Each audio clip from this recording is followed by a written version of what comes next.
Original. আমারটা নকল। ও আচ্ছা, সাদা পাকাটা নকল। দম নিয়ে আর কিছু বলুন, আপনারা যে শুটিং শুরু করতে যাচ্ছেন, দর্শকের তো অনেক আগ্রহ। দর্শক দেখার জন্য আগ্রহ নিয়ে বসে আছেন, অপেক্ষা করছেন। আর আমরা দমের ঘোষণা যখন দেওয়া হলো প্রথম, তারপর থেকে প্রায় 1 বছরের বেশি সময় পার হয়ে গেছে। 2 বছর প্রায়। 2 বছর প্রায়।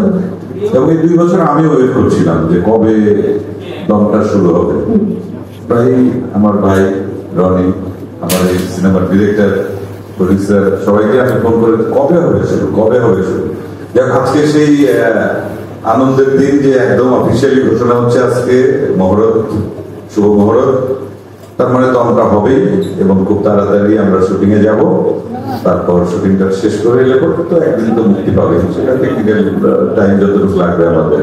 এটার জন্য আমি আসলে উচ্ছ্বসিত এবং কি বলবো, খুবই এক্সাইটেড সত্যি কথা বলতে, যে একটা নতুন গল্প, নতুন চরিত্র, নতুন একটা দেশে গিয়ে কাজ করব যেখানে যাওয়া হয়নি।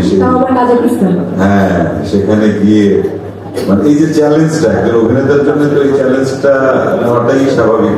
আমরা সেটা নিতে চাই এবং সেই চ্যালেঞ্জ থেকে হয়তো নতুন কিছু বের হবে, যাতে আমাদের বাংলাদেশের সিনেমাতে একটা কিছু প্লাস হবে, দর্শক নতুন একটা কিছু দেখতে পাবেন। দর্শকদের মতো আমরাও সে অপেক্ষাতে আছি যে কাজটা কিভাবে সাকসেসফুলি আমরা করতে পারি। এবং আপনারা দোয়া করবেন, সাংবাদিক ভাই যারা এখানে আছেন, অনেক অনেক ক্যামেরা, শত শত ক্যামেরা, আপনারা সারা দেশের মানুষকে জানাবেন যে আমরা দম টিম, আমাদের দম নেওয়া মোটামুটি কমপ্লিট।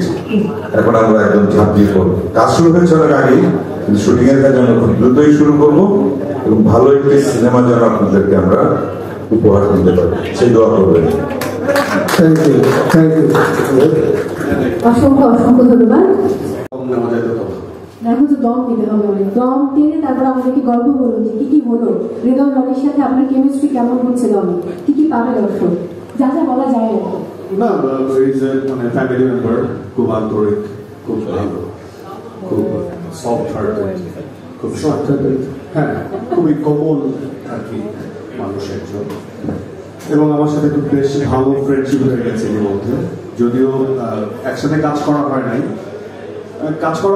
আসলে দীর্ঘদিন উনিও আসলে অন্য দায়িত্বে ছিলেন, এখন আবার তাকে প্রায় দীর্ঘ অনেক বছর পর আমরা ফিরিয়ে আনার চেষ্টা করলাম এবং সেও উৎসাহ দেখালেন। সো আমার কাছে মনে হয়েছে খুবই স্বাভাবিক, শান্ত, কোমল, আমাদের মতোই একজন মানুষ। সে যে ডিরেক্টর তাই বলে যে অন্য কোনো রকম মানুষ, পার্সোনালিটি সেরকম না, খুব স্বাভাবিক একজন মানুষ।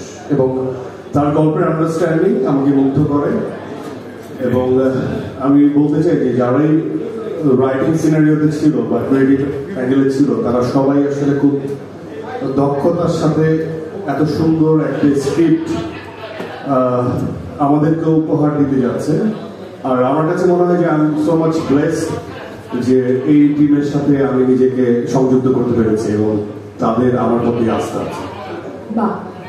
এই যে হৃদয় রনি তো অনেক গ্যাপ নিলেন অনেক দম নেবার জন্য আর কি। আমি শুরুতেই বলেছি যে 15 বছর আগে চোরাকালী, 10 বছর আগে আইসক্রিম বানিয়েছেন, আর এখন তিনি দম নির্মাণ করছেন তার তৃতীয় চলচ্চিত্র।